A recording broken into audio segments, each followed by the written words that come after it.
ስለ ብራችሁ እንጂ ስለሌላው ምን አገባል? እና ሀያ በጣም ቱ ቢ ሆነስት ብዙ ሰዎችን ይመለምልና ቴሌግራም ግሩፕ ከፍቶ ድርጅት ልከፍት ነው ሀብታም እንድትሆኑ እንደኔ የድርጅት ባለቤት እንድትሆኑ ከአረብ ሀገር ስትገቡ ቀጥታ የድርጅት አባል እንድትሆኑ አክሲዮን እንዲኖራችሁ ሀብታም እንድትሆኑ ትፈልጋላችሁ ወይ ብሎ ሃይማኖት እያጣቀሰ ሐዲስ እየነገረ እየመከረ ሰዎቹን አሳመነ። ከነዛ ውስጥ ብልጡ ሹልክ ብሎ ወጣ ከቴሌግራሙ።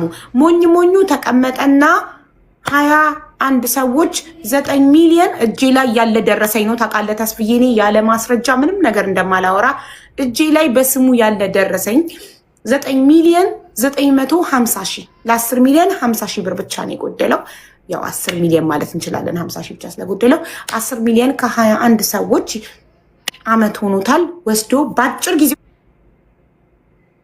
ተርፋማ ትሆናላችሁ ብዙ ነገር ብሎ ነበረ የወሰደው። እነዚህ የመዳም ቅመሞች ደግሞ የሙት ልጅ የሚያሳድጉ ባሎቻቸው የሞተባቸው እንዲሁም ይኸውም ረያን አንደኛዋ በኦፕሬሽን በወለደች በ3 ወሯ ቁስሏ እንኳን ስፌቷ ሳይደርቅ ነው አረብ ሀገር ሄደችው ልጆቿን ለማሳደግ እና በጣም የሚያሳዝኑ ምስኪን ድሆች ናቸው። አሁን ላይ በጣም ችግር ላይ ናቸው። ልጆቻቸው ተርበዋል። ምክንያቱም በአጭር ጊዜ ውስጥ ትርፋማ መሆናችሁ ትሆናላችሁ ስላላቸው እሱን ተማምነው ነበር። ግን ድርጅትም የለም ምንም የለም፣ ይኸው ብራቸውም የለም እና ጠራ ነው። እኔ ቪዲዮም ሰራው ለቪዲዮ ምላሽ ሰጠ። ግን ኮመንት ዘግቶ ማንም አስተያየት እንዳይሰጥ ኮመንት ሰጥቶ አንድ ድርጅት ሲከፈት 3 ዓመት 4 ዓመት ይፈጃል ገለመሌ ነው የሚለው። ከግሩፑ ላይ እንዳለ እያወጣቸው ነው። ብሬን የሚሉትን ሁሉ እየነቀላቸው ነው ከግሩፑ ላይ። ይሄ ነው ያለው ነገር። ሁሉንም ማስረጃ አላቸው። አድራሻው ኤቭሪቲንግ አለ። ፓስፖርት ኮፒው እጄ ላይ አለ።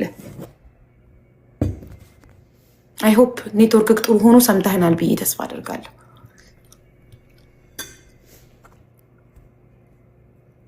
ነበርና እየሰማው እንዳጋጣሚ ደግሞ ቀን ፌስቡክ ስክሮል ሳደርግ ጓደኛዬ ምናምን ነገር እሱ የመሰጠው ምላሽ ሙሉውን ባልሰማም ትንሽ ምክር ልምከር የሚል ሰው በጽሁፍ የጻፈውን አይቼ ነበር ፌስቡክ ላይ እና አንድ የስደተኛው ጓደኛ ነው ምናምን ነገር የሚል ብሎ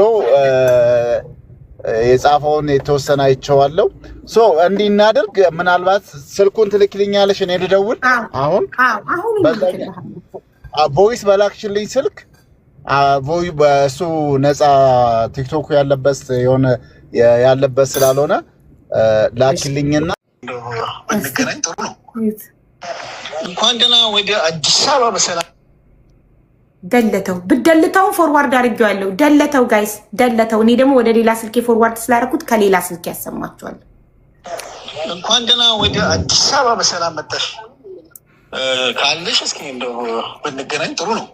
እግረ መንገድሽ መምጣትሽ ካልቀረ እና እንዴት ነው ናዝሬት ነበረ አነሳም እያየ ነው ላይቭን ተስፍሽ እያየ ነው ላይቭን እያየ ነው። ለዛ ነው ያላነሳው ነበር። ችግር የለውም። እያየ ከሆነ ተስፋ ይባላለው። በዛውም ይተዋወቀን ቅልቦች እንባላለን። በመንችለው እንግዲህ በተለያዩ አረብ ሀገርን ብቻም አይደለም ሀገር ውስጥም በውጭም ላሉት ድምጽ በመሆንና የእነሱን ፍትህ ለማስፈን እየሰራን የምንገኝ ተቋም ነን። እንግዲህ በዚህ ጉዳይ ላይ ኢትዮጵያ ውስጥ ወይን አዲስ አበባ የሚኖሩ 3 እና 4 ሰው ካገኘን ከሚመለከተው አካል ጋር ሆነን የእነሱን ጉዳይ አንቺ ሼር ሆልደር አይደለሽም የለሽም ስምሽ እዚህ ላይ እህቱ ናት። እህቱ ትመልስ። አንቺ ሚውት አድርጊ። ቅድም አጥቤታ እህቱ አለች እኮ እህቱ የእናቱ ልጅ አለች።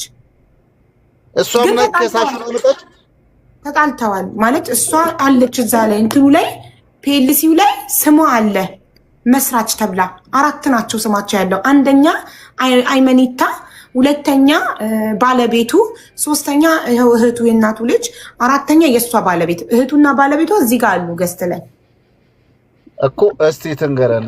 እሺ ታሃኒ ወይ አንቺ ወይ ባለቤትሽ ለቅልቦች የጠየቀውን ጥያቄ አስረዱት ፕሊስ። ምን ነበረ ጥያቄ ወንድሜ? ይቅርታ። አክሲዮን እንዲያቋቁም የተሰጠው ፍቃድ አለ ወይ? የለም። የለም። ላይሰንስ አለው? በፒኤልሲው የወጣ ላይሰንስ የለም። እኛ በነበርን ሰዓት ሲሸጥ የነበረው እኛ በነበርን ሰዓት ምንም አይነት እኛ በነበርን ሰዓት ወንድሜ ምንም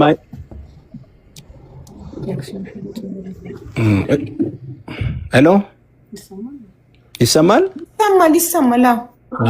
እኛ በነበርን ሰዓት ምንም የአክሲዮን ሽያጭ የለም፣ ፍቃድም የለም፣ ላይሰንስም የለም። ሰምተካል ተስፍሽ?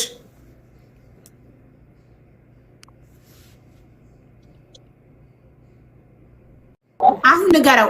ሰምተካል ወይስ ይድገምልክ? አልሰማሁትም። እኛ ምስረታው ፒኤልሲ ፎርም ሲደረግ ብቻ ነው የነበርነው። ከዛ በኋላ የአክሲዮን ላይሰንስ ያልከውም ሽያጭም ምንም የምናውቀው ነገር የለም።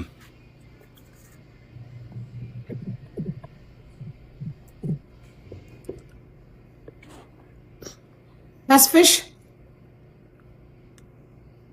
ኔትወርክ የሌለበት ቦታ ፍቃድ ምናምን አላወጣም ነበረ። ከዛ ለእኛ ሳይነግረን ባንክ ሄዶ በራሱ ስም ብቻ አካውንት ከፍቶ እዛ ላይ ምን ይላል የፈረምነው ፒኤልሲ ላይ እሱ ዋና ስራ አስኪያጅ ስለሆነ ብቻውን ባንክ ማንቀሳቀስ ይችላል ይላል። ንግድ ፍቃድ ምናምን የለውም።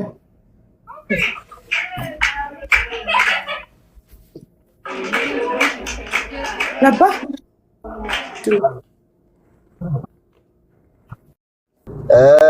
ስለ ሀገሪቷ ሕግ መብትና ግዴታቸው ምናምን ነገር የማያውቁ ይመስለዋል። በአሁን ሰዓት ሶሻል ሚዲያ ላይ ብዙ